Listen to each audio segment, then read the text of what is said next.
नमस्कार, मैं राकेश परमार और आप देख रहे हैं आपका बात।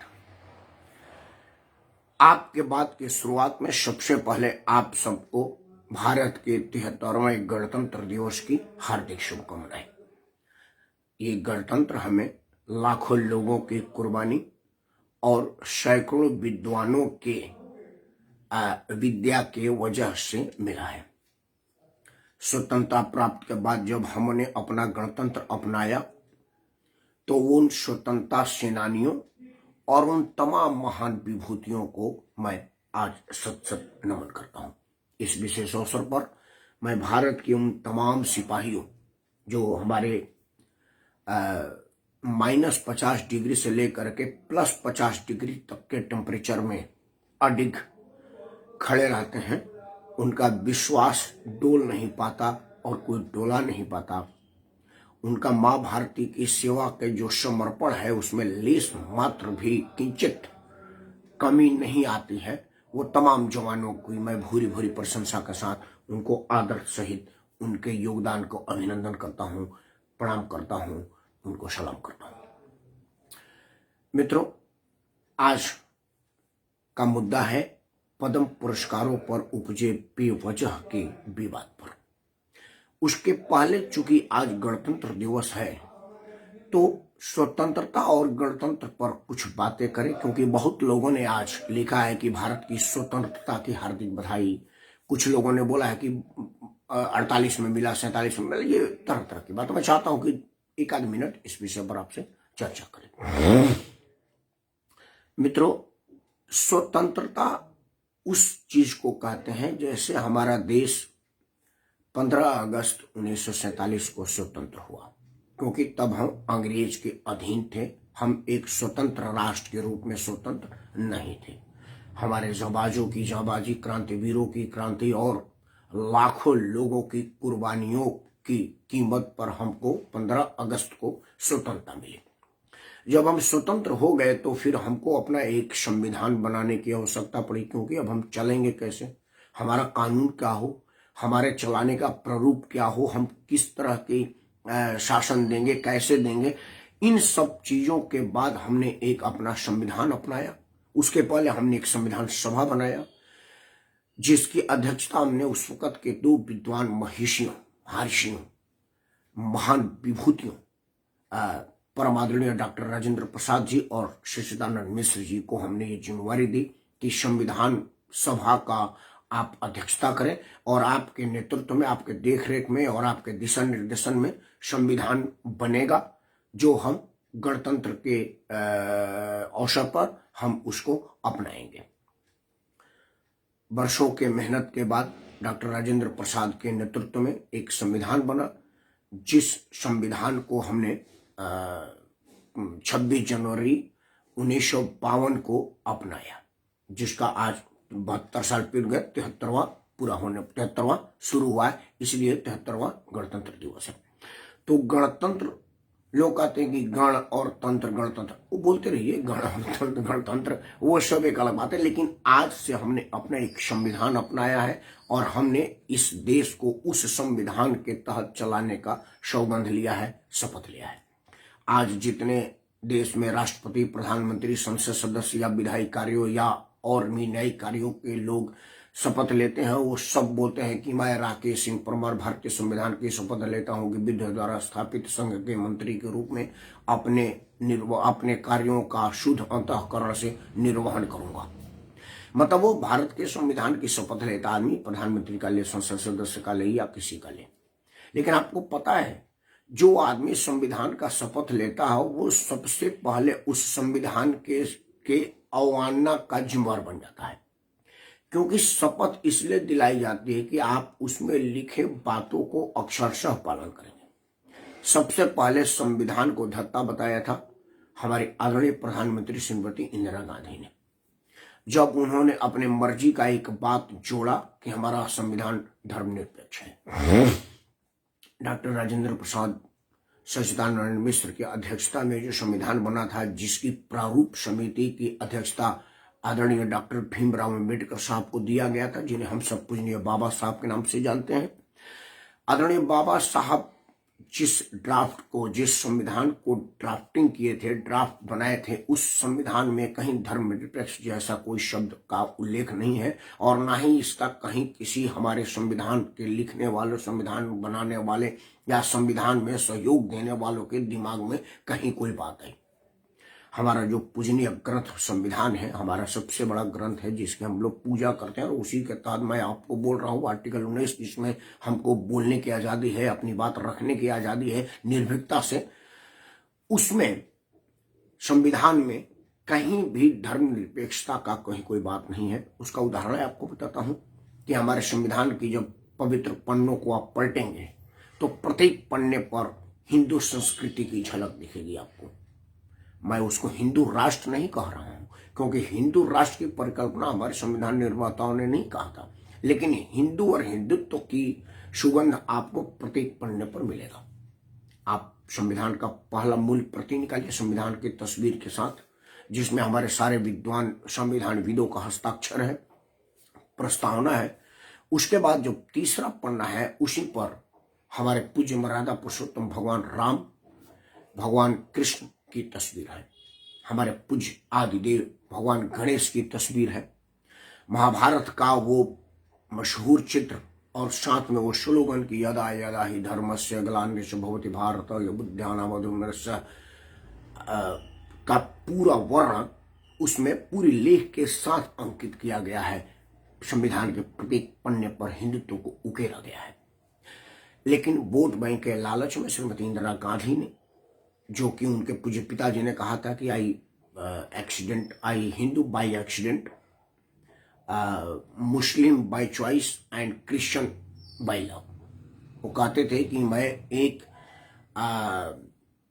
दुखद एक्सीडेंटल या बेमतलब का हिंदू हूं, मैं शौकिया मुसलमान हूं और कर्म से क्रिश्चियन।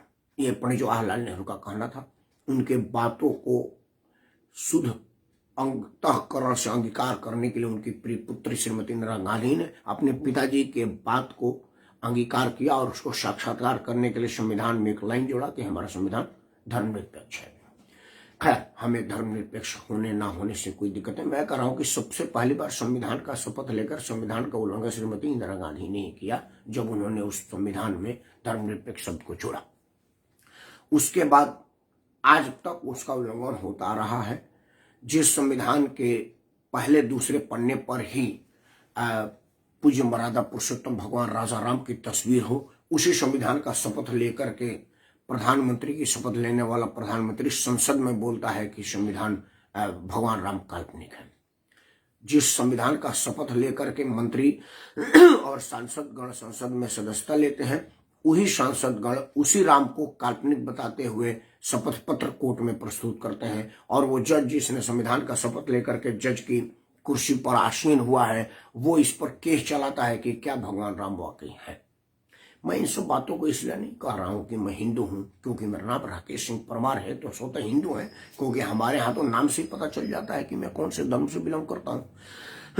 लेकिन मेरा ये कहने का मतलब है कि आज 26 जनवरी पर जिन लोगों को संविधान दिवस की जानकारी न हो, मैं उन लोगों को आईना दिखा रहा हूं कि हमारा संविधान है कैसा और संविधान निर्माताओं ने, विद्वान संविधान लेखकों ने क्या क्या परिकल्पना अपने दिमाग में किया था और आज उनके परिकल्पना को किस तरह से धक्का बताया जा रहा है, उनको नीचा दिखाया जा रहा है, उसमें मीन मेख निकाला जा रहा है। खैर, आज का मुद्दा नहीं था। चूंकि आज 26 जनवरी है और 26 जनवरी पर बिना संविधान को प्रणाम किए हुए तो मैं कोई बात कह नहीं सकता, और संविधान को प्रणाम करूंगा तो उसकी कुछ बातें भी बतानी पड़ेगी, क्योंकि मैं जो बोल रहा हूं वो उसी संविधान में दिए प्रदत्त अधिकार की वजह से बोल रहा हूं। इसलिए मेरे लिए वो आदरणीय ग्रंथ है और मैं उस संविधान को प्रणाम करता हूं।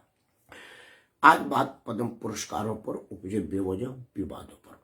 मित्रों, 100 से भी ऊपर, हाँ राघवेंद्र, हैप्पी रिपब्लिक डे, 100 से भी ऊपर लोगों को पद्म पुरस्कार से विभूषित किया गया है। कुछ लोगों को पद्म भूषण मिला है, कुछ लोगों को पद्मश्री मिला है और कुछ लोगों को पद्म विभूषण मिला हुआ है।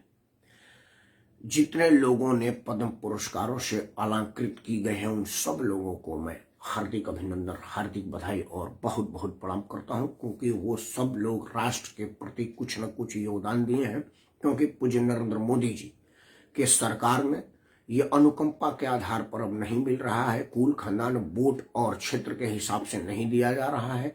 अब जो पुरस्कारें दी जा रही हैं वो उस आदमी के हैसियत को देख करके दी जा रही है, और उसमें ये देखा जा रहा है कि उस आदमी का इस देश के प्रति कोई योगदान है कि नहीं है, और क्या उसका योगदान किसी अलंकरण के योग्य है, तभी वो अलंकृत हो रहा है, नहीं तो नहीं। बहुत कम ऐसे मौके आते हैं जब अलंकरण खुद ही अलंकृत होता है, जब उसे लगता है कि मैं किसी फलाना आदमी के नाम के साथ जुड़ रहा हूं। जैसे हमारे आदरणीय स्मृति शेष general Bipin Rawat CDS, chief of defence staff के हमारे सीडीएस साहब को पद्म पुरस्कारों से अलंकृत किया गया है। मैं समझ रहा हूं कि पुरस्कार खुद पुरस्कृत महसूस किया गया होगा जब उसे पता चला होगा कि मैं जनरल बिपिन रावत के नाम के साथ जुड़ने वाला हूं। ऐसे बहुत कम मौके आते हैं जब पुरस्कार खुद को पुरस्कृत महसूस कर रहा हो।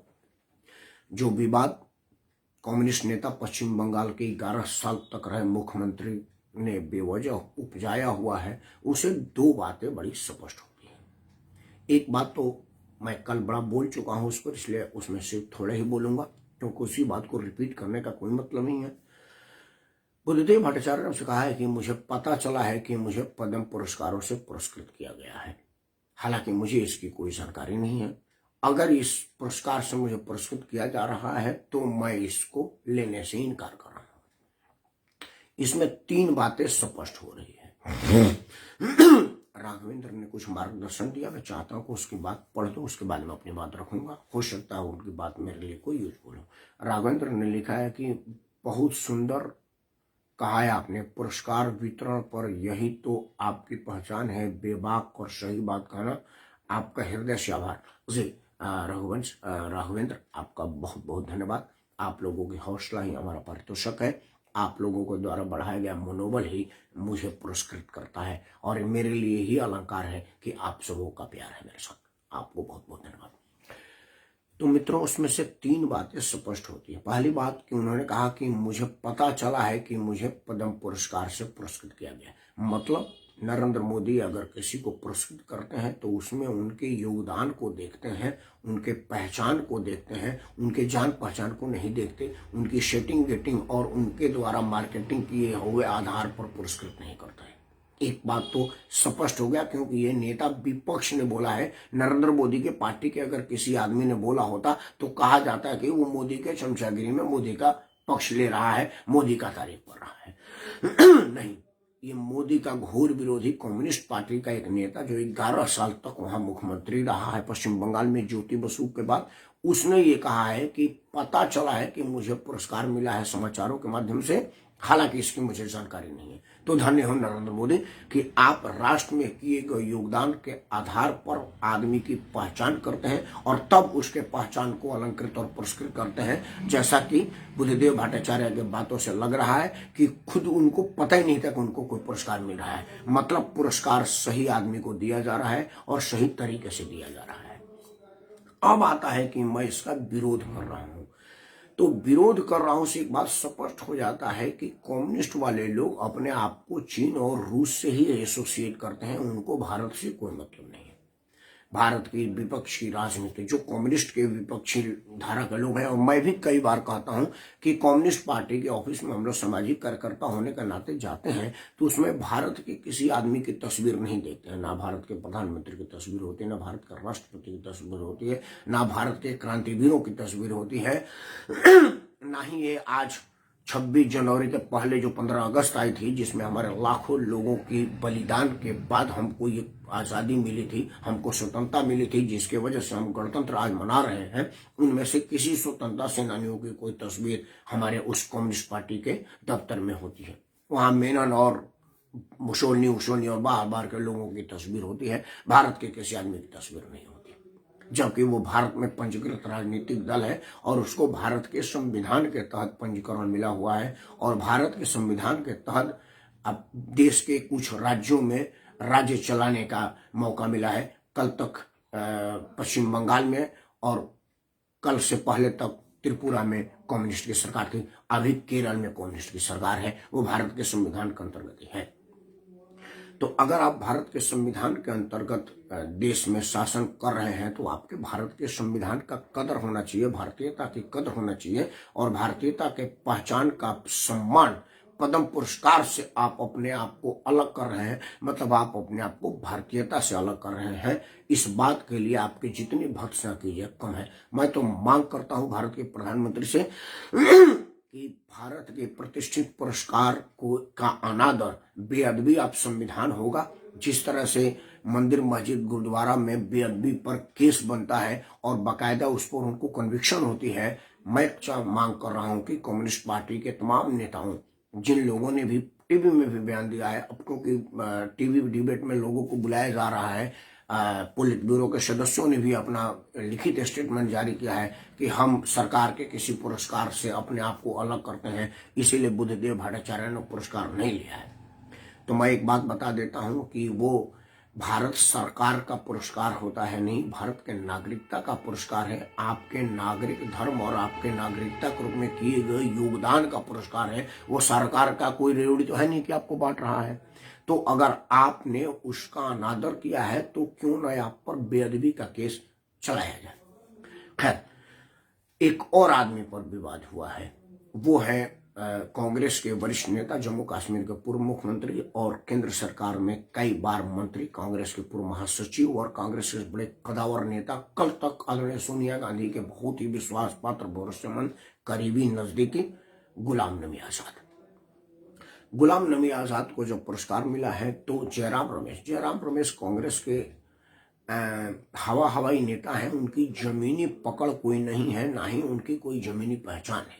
जयराम रमेश एक पढ़े लिखे आदमी हैं, कांग्रेस के संविधान का ड्राफ्ट बनाते हैं और सोनिया गांधी को पढ़ाई लिखाई से संबंधित किसी मामले पर सलाह देते हैं।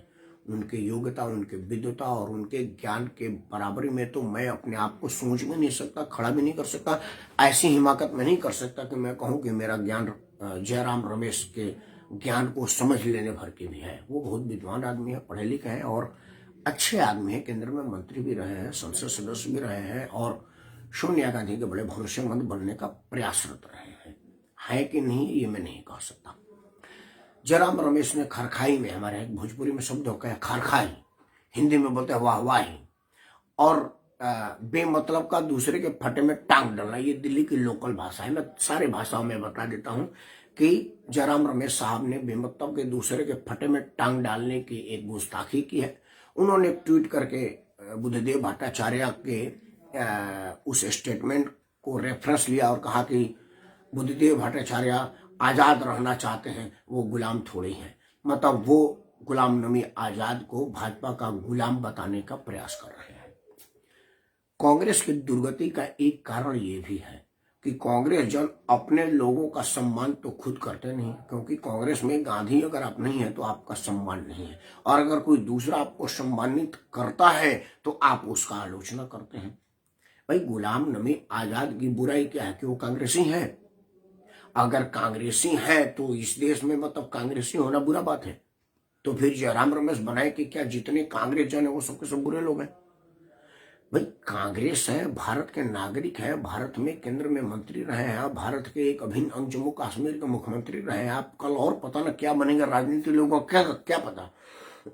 भाई, आरपीएन सिंह कल कांग्रेस का हाथ छोड़ करके भाजपा के कमल पकड़ लिए ना, तो क्या पता कल जयराम रमेश को भी पकड़ना पड़ जावे। ये कुछ कहा नहीं जा सकता। गुलाम नबी को ही आना पड़ जावे, ये कुछ कहा नहीं जा सकता। लेकिन गुलाम नबी के किए हुए योगदान को देखते हुए भारत सरकार ने उनको पद्म पुरस्कारों के योग्य समझा, उन्हें पद्म पुरस्कारों से पुरस्कृत किया। अब इस पर जयराम रमेश को बुरा लग गया, क्योंकि पुरस्कार और इज्जत तो कांग्रेस में सिर्फ गांधी लिखे लोगों को ही नसीब है, बाकी सबके सब तो हलकारे हैं। ये मैं नहीं कर रहा हूं, बड़ा स्पष्ट हो जाए। ये जयराम रमेश का सोच होगा, तभी तो वो कह रहे हैं कि बुद्धदेव भट्टाचार्य आजाद रहना चाहते हैं, गुलाम नहीं। मतलब इस शब्द का अर्थ ये होता है कि वो गुलाम नहीं है, आजाद है, और गुलाम नबी गुलाम है क्योंकि वो कांग्रेस में है। बुद्धदेव भट्टाचार्य कांग्रेस के नहीं है, इसलिए गुलाम नहीं है। क्या जयराम रमेश ये कहना चाहते थे? अगर ये भी कहना चाहते थे तो ये बड़ा स्पष्ट हो जाता है कि कांग्रेस में गांधी के बाद बाकी सब गुलामे हैं क्या। ये इसलिए मुझे कहना पड़ रहा है कि पद्म पुरस्कारों पर उन्होंने उनको बेवजह परेशान किया और उनके जो योग्यता का अपमान किया जो गुलाम नबी आजाद डिजर्व करते थे, जिसका वो हकदार थे।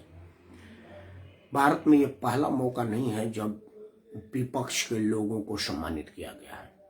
आप इसके पहले चलिए, आदरणीय पालुपति वेंकट नरसिम्हा राव साहब, जिन्हें हम सब पीवी नरसिम्हा राव के नाम से जानते हैं। जब पीवी नरसिम्हा राव साहब भारत सरकार में भारत के प्रधानमंत्री थे तो उन्होंने कवि हृदय भारतीय जनता पार्टी के वरिष्ठतम नेता परम आदरणीय अटल बिहारी वाजपेयी जी को पद्म पुरस्कार से पुरस्कृत किया था। अटल जी और उनके तमाम पार्टी के लोगों ने इसका हार्दिक स्वागत किया था और नरसिम्हा राव साहब का अभिनंदन किया था कि आपने सही आदमी को पुरस्कृत किया है, जहां पुरस्कार खुद पुरस्कृत होता है। अटल बिहारी वाजपेयी से जब पूछा गया कि नरसिम्हा राव साहब का आप बड़े घोर आलोचक हैं और आपको उन्होंने पुरस्कार दिया है, आप क्या कहते हैं, तो उन्होंने बोला कि ये नरसिम्हा राव के घर की कोई पुरस्कार नहीं है, ये सरकार का पुरस्कार है, भारत का सम्मानित पुरस्कार है और मैं भारत का नागरिक हूं, मुझे पुरस्कार नहीं मिलेगा तो किसको मिलेगा, मैं पुरस्कार के योग्य हूं। जब नरसिम्हा राव साहब से पूछा गया कि भाई आपने अटल बिहारी वाजपेयी को पुरस्कृत क्यों दिया, क्योंकि अभी कल ही वो आपके विरोध में पार्लियामेंट में यूरिया घोटाला का मुद्दा उठाए थे, तो नरसिम्हा राव साहब ने कहा कि उनका विपक्ष के नाते उनका धर्म है सरकार के किसी भी चीज का मुद्दा बनाना और उसका विरोध करना, और मेरा भारत के किसी नागरिक के योगदान की इज्जत करना मेरा धर्म है। हम दोनों अपने अपने धर्म का पालन कर रहे हैं। इसमें कहीं कोई ऐसी स्थिति नहीं बनती है जहां ये कहा जाए कि नरसिम्हा राव साहब कोई गलत काम किए हों या नरसिम्हा राव साहब के किसी काम की अटल बिहारी वाजपेयी के किसी काम की आलोचना हो। राजनीतिक रूप से हम उनके विरोधी हैं, लेकिन नागरिक के रूप में मैं उनका सम्मान करता हूं और ये सर्वोच्च नागरिक सम्मान के श्रेणी में आता है और वो सर्वोच्च नागरिक श्रेणी में आते हैं, इसलिए उनको पुरस्कार दिया जाता है। यही फर्क है भारतीय जनता पार्टी के संस्कार में और कांग्रेस के संस्कार में, क्योंकि भारतीय जनता पार्टी में जितने लोग हैं वो सब सम्मानित सदस्य हैं, चाहे वो एक अदना सा सदस्य हो या राष्ट्रीय अध्यक्ष हो। लेकिन कांग्रेस ये अपने आप को बताने का प्रयास कर रही है जयराम रमेश के माध्यम से।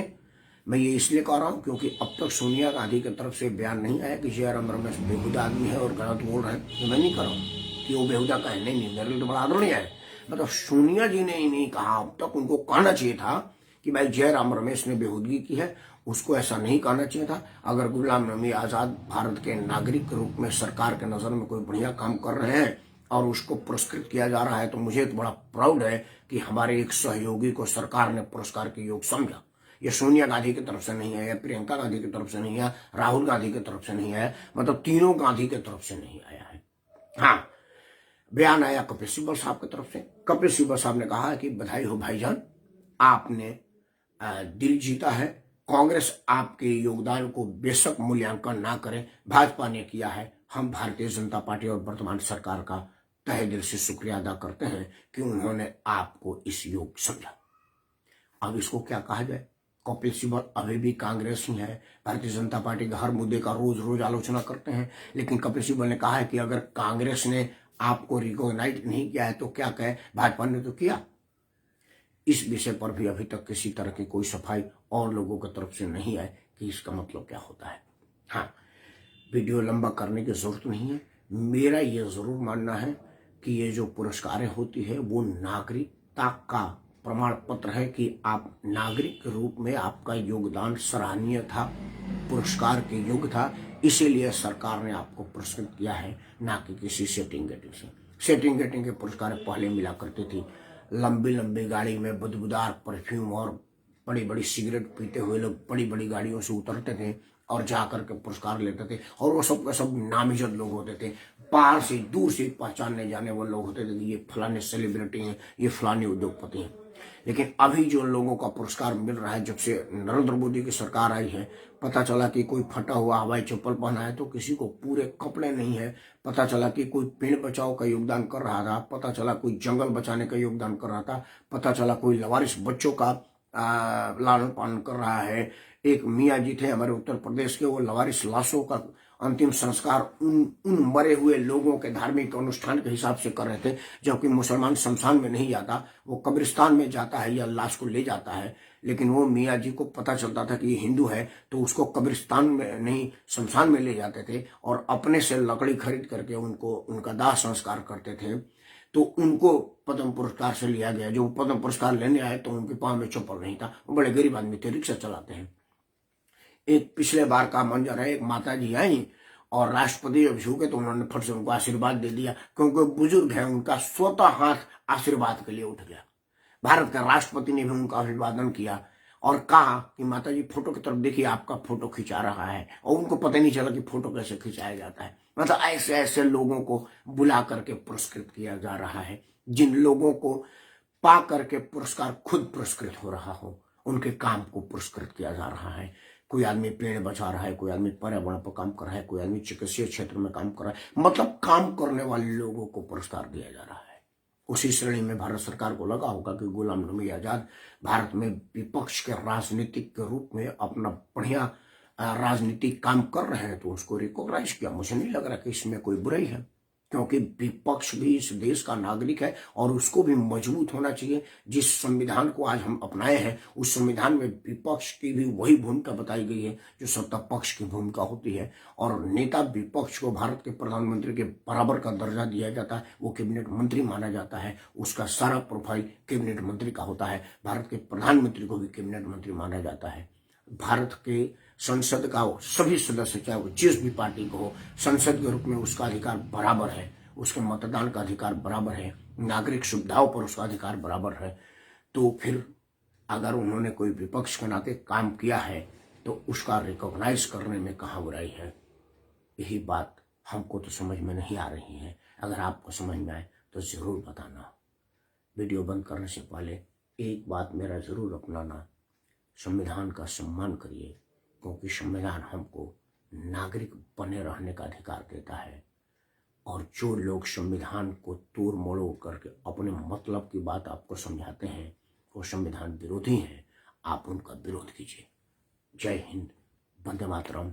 भारतीय गणतंत्र के 73वें गणतंत्र दिवस पर आप सबको बहुत बहुत धन्यवाद। वंदे मातरम। भारत माता की जय।